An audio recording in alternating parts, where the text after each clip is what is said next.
Olá, sejam bem-vindos a mais um programa Visão e Poder aqui na Record News. Vamos conversar hoje com uma estrela do empreendedorismo social. Ela preside duas associações que ajudam milhares de pessoas com câncer e doenças do sangue a terem uma vida melhor. Vamos conhecer a incrível história de Merula Stigl. Merula, muito obrigada por receber a mim e toda a minha equipe aqui na sua casa. E seja bem-vindo no programa Visão e Poder. Olha, é um prazer te receber, Elizabeth. Eu tenho certeza que vai ser um papo muito gostoso hoje. Você é filha de gregos. Conte um pouco da sua família, da sua origem, como que seus pais vieram para o Brasil. E você convive com uma doença genética chamada talassemia. Eu gostaria que você falasse da sua origem, da sua família e como que você convive com isso desde a infância, Merula, e tem esse sorriso nos lábios. Então, acho que todos nós temos os nossos talentos e os nossos desafios, né? E a vida é um aprendizado. Meus pais, eles vieram para o Brasil jovens, no período logo depois da guerra, tentando novas oportunidades. E logo em seguida eu nasci, os meus irmãos também. E eu tinha muita infecção, muita febre, ficava muito doente quando era pequenininha. Até que quando eu tinha 2 anos de idade, eles foram passar férias na Grécia. E numa dessas crises de infecções, eu fui para o pronto-socorro e fui diagnosticada, então, que eu tinha essa doença chamada talassemia major. O que seria? É uma anemia do Mediterrâneo. Ela é muito comum para aquela região da Itália e da Grécia. Provavelmente porque lá ela foi diagnosticada, em outros países, pode ser que ela também tinha prevalência, mas por falta de conhecimento, as pessoas acabavam morrendo sem descobrir. O que significa a talassemia? Na verdade, o organismo não produz os glóbulos vermelhos, então eu preciso tomar a cada 10 dias sangue, porque o meu corpo, a medula óssea, não consegue fazer essa produção sozinho. Como que você consegue administrar tudo isso? Então, o que acontece? Eu acho que quando eu fui diagnosticada muito pequenininha, eu já cresci tendo essa noção e essa necessidade. Então, não foi um choque eu algum dia descobrir e começar a mudar a minha rotina. Então, assim, o fato de ter crescido com essa necessidade sempre ficou em segundo plano. Você acredita que na escola, com os amigos, não era um assunto que eu comentava, não era um assunto que me preocupava, eu conseguia entender que era uma necessidade que eu precisava aceitar o meu tratamento para poder viver, que eu amava a vida e amo até hoje, né? Então eu queria viver intensamente. E para poder viver intensamente, eu tinha que estar com o tanque cheio, eu precisava tomar sanguinho. Numa pessoa normal, quando morre a célula do glóbulo vermelho e volta para a produção, sobra o ferro e esse ferro é incorporado na nova célula que vai se formar. No nosso caso, que a gente já vai tomar a nova célula com ferro de novo, esse ferro que sobrou da célula que morreu, do glóbulo do sangue, ela vai ficar livre pelo corpo e vai se agarrar no coração, nos órgãos vitais. E com isso, aos poucos, esses órgãos vão parar de funcionar. E daí, por falência cardíaca ou por falência hepática, os pacientes morriam. Merula, seu pai fundou a Abrasta. Gostaria que você falasse um pouquinho da Abrasta e você hoje é presidente da Abrale, que é uma associação que ajuda pessoas com câncer e pessoas que possuem doenças do sangue. Gostaria de saber de você um pouco mais da Abrale. Naquela época, então, quando as pessoas tinham vergonha de falar que o filho tinha alguma doença e tinha pouca informação e não se sabia muita coisa a respeito dessas doenças, não só a talassemia, mas no Brasil é muito frequente a anemia falciforme, hemofilia, que são um grupo de doenças primas. Então, os meus pais e outros pais que tinham um pouco mais de acesso à informação, quando voltaram da Grécia, ajudaram a fundar a Abrasta. Então, o fato dos meus pais terem recursos, de poderem mudaram para a Grécia, tiveram acesso aos medicamentos, também me dava aquele sentimento, puxa vida, eu preciso ajudar, preciso fazer alguma coisa de bom. Você preside as duas, Merula? Isso. Logo depois a gente fundou a Abrale, que é a Associação Brasileira de Linfoma e Leucemia, para tentar ampliar a nossa ajuda, não só para as pessoas que tinham doenças genéticas, mas para as pessoas que também tinham cânceres hematológicos. E daí, qual que é o trabalho da associação? A gente trabalha em 4 principais frentes. Primeira coisa, todos os serviços de acolhimento à pessoa, para que ela consiga chegar ao diagnóstico e conseguir acesso no hospital, acesso a exames, a medicamentos. Toda a parte de informação e educação, não só para o paciente e para o familiar, mas também para médicos, profissionais da saúde. O trabalho com o governo, para que a gente possa melhorar as leis e ampliar o acesso e principalmente respeitar a lei existente. E a gente faz um trabalho de pesquisa, mas que na verdade é consolidação de dados. Então a gente pesquisa com os pacientes para entender os gargalos do sistema. Vocês trabalham com indicadores? Indicadores. Então esses dados a gente compila e divulga numa plataforma que se chama Observatório da Oncologia. E os observatórios são fantásticos. Fala um pouco do observatório. Então, o observatório, o que acontece? A gente ia muito em congresso médico e a gente via que faltava dados brasileiros. Então, de acordo com os dados americanos, a gente estima que no Brasil tenha essa situação. Só que daí, conversando com o Ministério, a gente percebeu que o governo tinha dados, mas que ele não consolidava e não analisava. Então, a gente contratou algumas pessoas que trabalhavam no próprio governo. E hoje, o que a gente faz? A gente pega os microdados públicos, os dados do IBGE, os dados do DataSUS, os dados do INCA e compila. Então, assim, o dado do IBGE é cada pessoa que morre é uma linha, né? Cada pessoa que tem uma doença ou faz um atendimento no hospital é uma linha. Então, pegando pelo código da doença, a gente consegue compilar e ver quantas pessoas morreram e aonde de cada doença. Gostaria da sua opinião com relação ao atendimento público, com relação à pessoa com câncer. Como você avalia o sistema público de saúde? Elizabeth, o Brasil optou por um sistema de saúde único, universal, público, né, que prevê equidade, universalidade e integralidade, que significa que todas as pessoas teriam direitos iguais a terem um atendimento digno, de qualidade e de primeira linha. Você acha que isso é funcional? Isso, acho que na teoria o nosso SUS ele é maravilhoso, mas ainda a gente está muito distante da saúde pública eficiente e de fato sem diferenças, né? Porque ainda tem muita diferença. Então, quais são os gargalos? Primeiro, a gente tem que falar mais de prevenção e depois, nos tratamentos, a gente demora muito para fazer as nossas atualizações. Então, às vezes, por exemplo, tem um tratamento que está em estudo em outros países e, em função da nossa legislação aqui, pesquisa clínica, ela não tem espaço, as pessoas não vêm pesquisar no Brasil. E se a gente atraísse a pesquisa, ia ser muito bom para os nossos pacientes. E quais as dificuldades que tem um paciente de câncer e o que a Abrale pode ajudar nisso? Então, primeira coisa que a gente ajuda o paciente desde o momento do diagnóstico, a confirmar o diagnóstico e a ter algumas opções de hospitais de referência para ele poder escutar dos profissionais que são experts no tema, né, nesses cânceres hematológicos, as opções de tratamento que eles têm.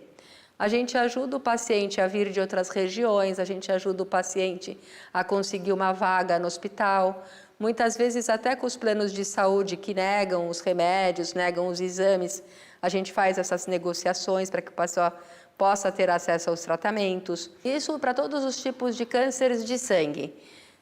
Mas, eventualmente, se uma pessoa tem algum outro tipo de câncer que não seja a especialidade da Abrale, a gente vai saber recomendar uma outra instituição parceira que tenha mais informações e dados de apoio para essa pessoa que tem aquele outro tipo de câncer.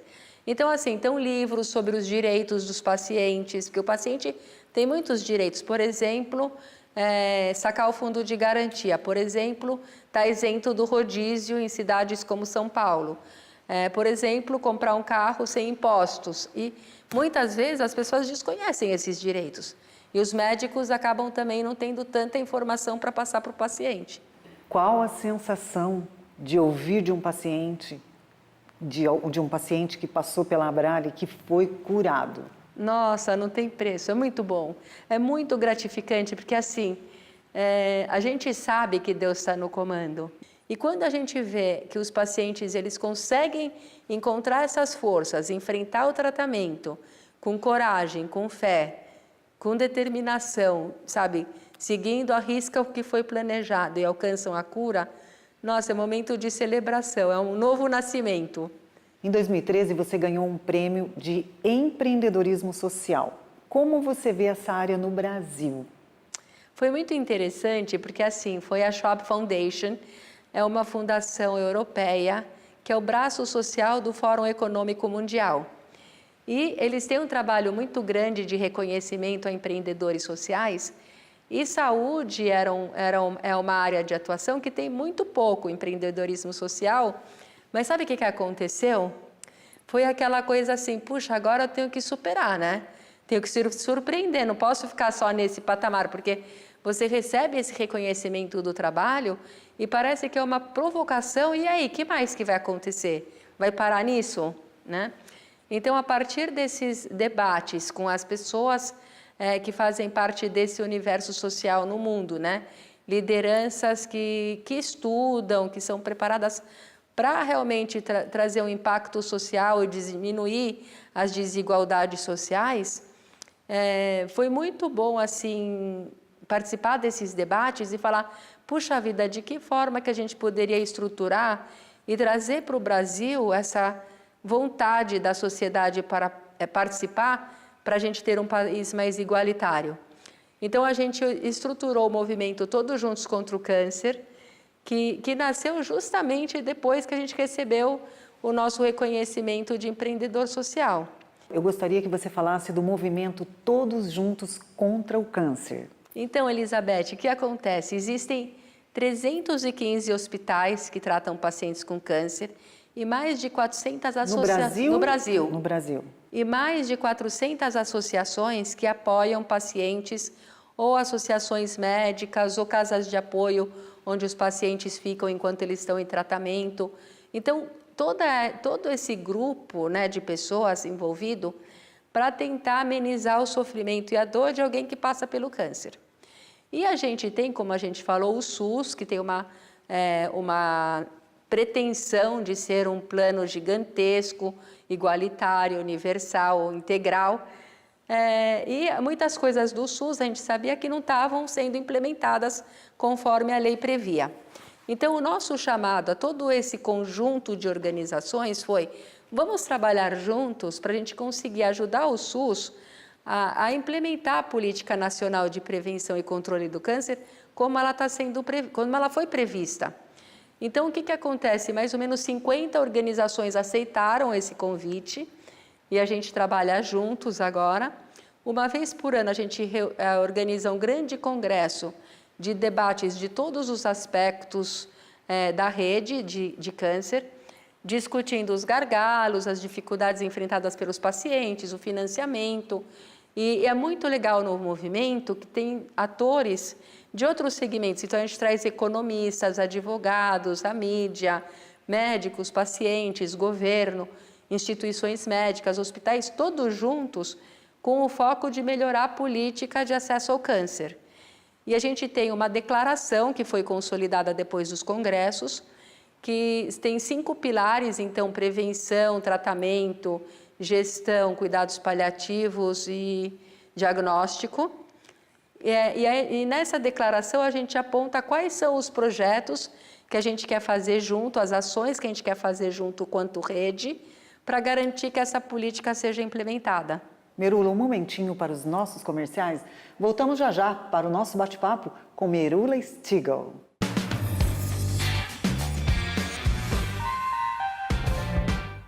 Nós damos a informação. Você dá a notícia. Combate à corrupção desperta o sentimento de cidadania no país. Eu vou educar meu filho para um novo Brasil. Novos aplicativos ajudam a organizar os gastos. Eu vou economizar para os meus estudos. Cuidados com a saúde elevam a expectativa de vida dos brasileiros. Ainda tenho sonhos para realizar. Recorde de medalhas traz expectativas para os Jogos de 2020. Eu vou buscar a minha. Uma nova Record News. Informação para você crescer.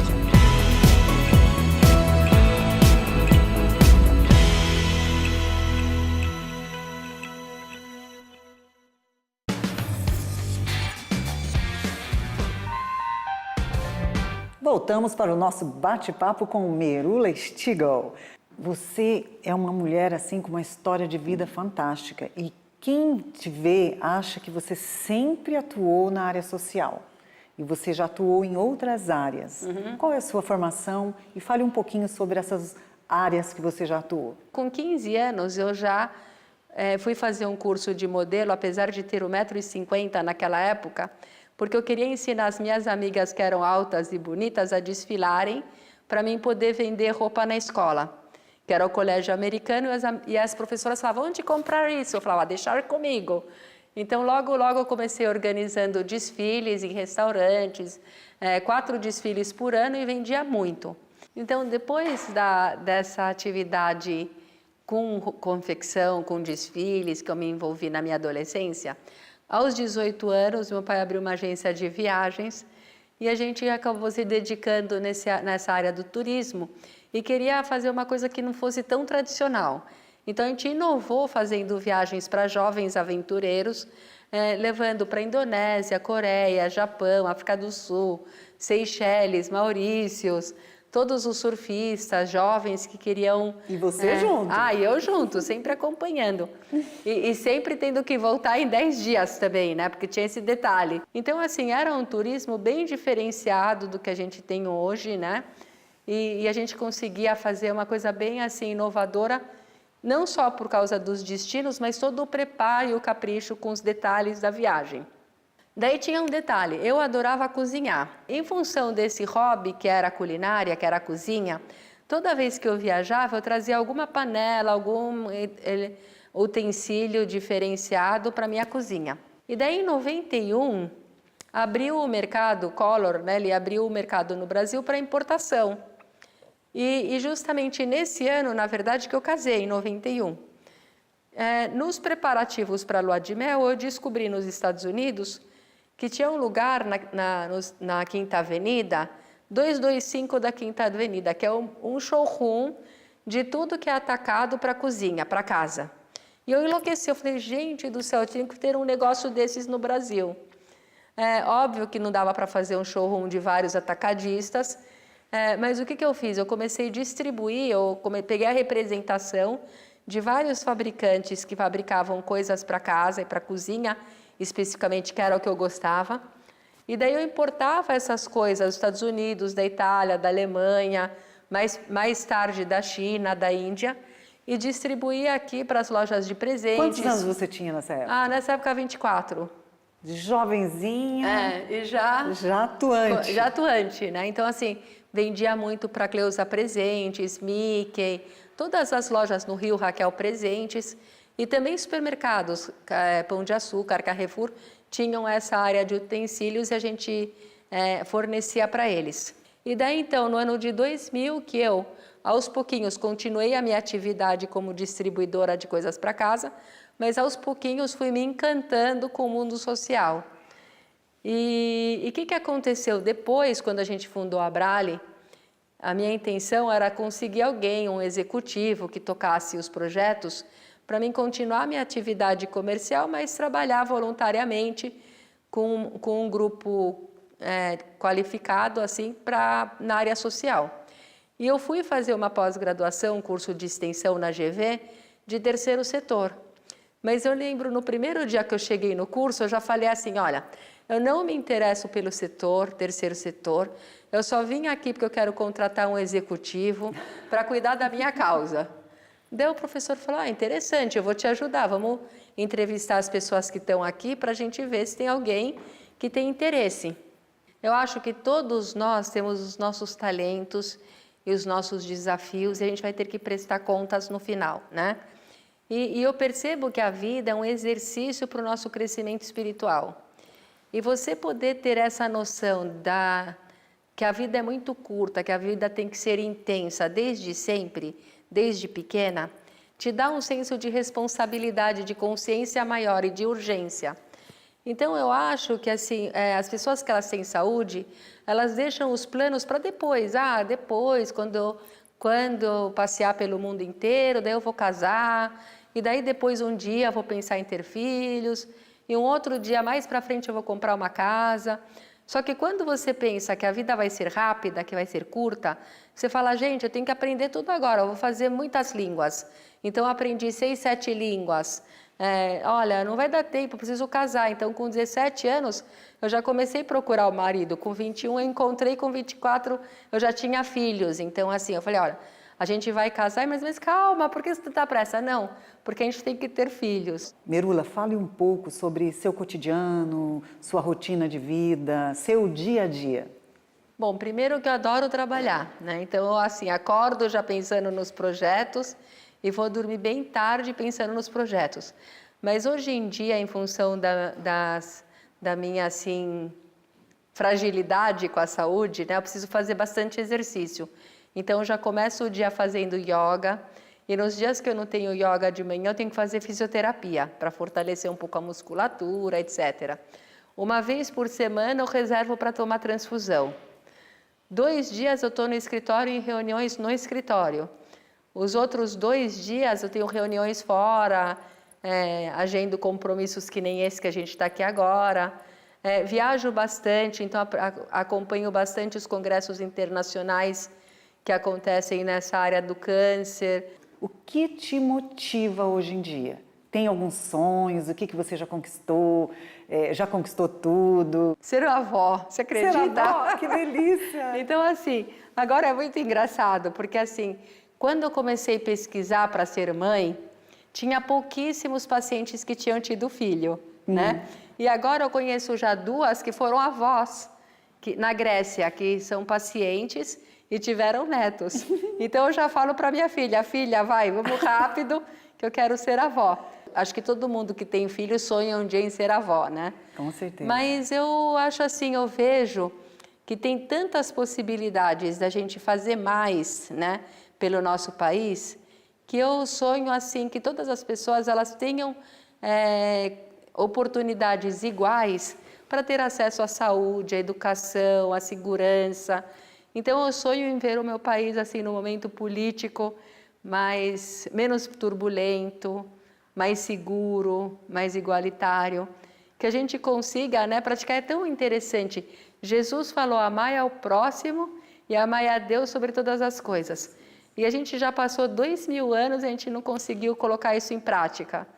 Então, eu acho que assim, o sonho é conseguir ver que as pessoas consigam se amar mais, né, interagir mais, sem maldade, se abrirem. Quando a gente puder abrir o nosso coração e colaborar para uma construção de um mundo melhor, vai ser melhor, né, para todos. Merula, a Abrale desenvolve algum projeto com crianças? Você sabe, quando eu era pequena, minha mãe falava assim, olha, essa doença vai passar, você vai ver quando você crescer, você não vai ter nada disso. Eu também tinha e agora eu estou ótima. E eu tinha uns 4 anos e eu pensava assim, mas por que minha mãe está me enganando? Eu sei que ela não teve nada disso, eu sei que não vai passar. Existia essa consciência, apesar de eu ser muito pequena. Então, quando eu me envolvi com a Abrale, a gente começou a atender as crianças, eu percebia nos hospitais também a dificuldade que os pais tinham para falar para a criança que ela tinha câncer, qual que ia ser o processo de tratamento. E existia várias histórias de super-heróis, vamos batalhar, vamos ganhar a guerra. E muito pouco assim, informação para a criança com consciência, como se a criança entendesse o que estava acontecendo mesmo. Daí eu fui encontrar o Maurício de Souza e falei, Maurício de Souza, você que tem a expertise de se comunicar com a criança, vai nos ajudar a gente informar as crianças o que é ter câncer, quais são os processos do tratamento, o que é quimioterapia, radioterapia, como que é o transplante de medula, de uma forma lúdica, leve, mas sem esconder da criança a verdade, o que era, né? Então, a gente desenvolveu esse projeto que chama Projeto Dodói. E o Maurício de Souza... é muito legal. Projeto Dodói? Projeto Dodói. O Maurício desenvolveu essa personagem que chama Maria e tem linfoma. E uma outra personagem que chama Luz, que tem leucemia. E ela vai passar por transplante de medula, vai ter que contar na escola como que é. Deixa eu mostrar aqui para o telespectador, olha só. Então, as crianças recebem, elas recebem um gibizinho explicando tudo, as historinhas, depois jogos, cartas das emoções. A criança vai muito no hospital. E daí eles falam, a gente vai aqui, só um tratamentozinho, logo vai passar. Não, não é, você tem câncer, vai acontecer isso, as etapas do tratamento são essas. Tem que colaborar com o papai, tal, com a enfermeira. Trazer a criança para uma consciência. Para uma consciência. E daí, o que acontece? A criança entendendo melhor, ela vai aderir melhor e ela vai ajudar também nesse processo da cura. E fora disso, vai ficar um grande aprendizado que ela teve coragem de enfrentar. Então, a criança recebe um boneco, que é o Cebolinha ou a Mônica, e uma malinha, que é todos os kits, os utensílios do médico, estetoscópio, termômetro, coisa para pressão, tal. Então, ele vai cuidar daquele boneco como se ele fosse o médico do boneco. E através do que ele vai aprender nos gibis e nas atividades recreativas, ele vai fazendo os procedimentos no boneco e permitindo que a equipe médica atue com ele. É muito legal. Então, assim, esse projeto ele é gratuito para os hospitais. Então, qualquer hospital que tiver interesse em implantar o projeto Dodói... Qualquer lugar do Brasil? Qualquer lugar do Brasil, a gente faz a capacitação da equipe de atendimento, as enfermeiras, Mas tem as que ter psicólogas. especialidade com o câncer, o hospital? Não, o hospital tem que ter crianças com câncer. E daí as enfermeiras e as psicólogas passam por um treinamento na Brale, e daí a gente doa todos esses materiais para eles distribuírem para os pacientinhos no seu hospital. Merula, eu gostaria que você deixasse uma mensagem para o meu telespectador. Eu acho que assim, às vezes a vida nos surpreende com coisas que a gente não tinha planejado. Mas se a gente desenvolver um olhar e a gente pensar que tudo poderia ser pior, a gente vai perceber que aquela situação difícil que a gente está enfrentando, que a gente está achando que está sem esperança, sem força, pode ser uma escadaria para levar a gente para um patamar de alegria, de felicidade, de realização maior. Então, a minha mensagem é: nunca perca a esperança, tenha coragem, porque a vida vale a pena e a vida é maravilhosa e Deus está sempre no comando. Confia e siga seus sonhos. Merula Stigl, muito obrigada por participar aqui do Visão e Poder. Foi um prazer falar com você. Obrigada, Elizabeth. Eu não sei se é tanto poder, mas visão, acho que foi muito bom. Foi maravilhoso. Visão e poder, sim, porque tem que ser muito poderosa para fazer tudo isso que você fez, ter superado tantas etapas e estar aqui, né, me recebendo, falando de novos projetos. Vamos em frente. Vamos em frente, Vamos em frente. Com certeza. Obrigada pela audiência, você que ficou comigo até agora assistindo esse programa que tem um compromisso com a ética e a verdade. Quero mandar um beijo para todo o Brasil, especialmente para a minha cidade do interior do Paraná, Ribeirão do Pinhal, esse povo amigo que me assiste todos os domingos às 8 da noite. Então não esqueça, domingo que vem, às 8 da noite, estamos aqui de volta com mais um programa Visão e Poder, aqui na Record News.